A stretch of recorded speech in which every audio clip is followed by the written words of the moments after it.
Et salut toi et bienvenue dans ce format court où je te présente les erreurs que je retrouve souvent dans les romans que je bêta-lis. Ton roman se déroule sur plusieurs années, voire plusieurs décennies?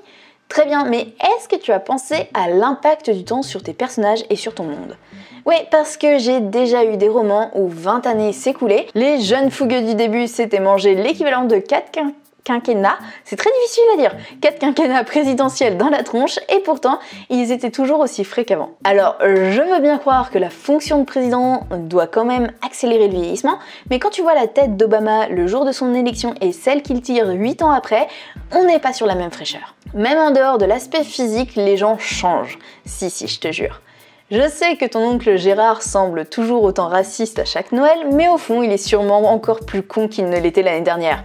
C'est juste que tu ne l'as pas remarqué.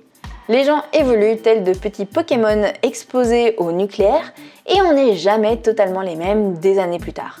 La vie passe, les épreuves nous forgent. Et puis même sans ça, quel est l'intérêt en fait de faire un saut dans le temps si c'est pour que la situation reste identique?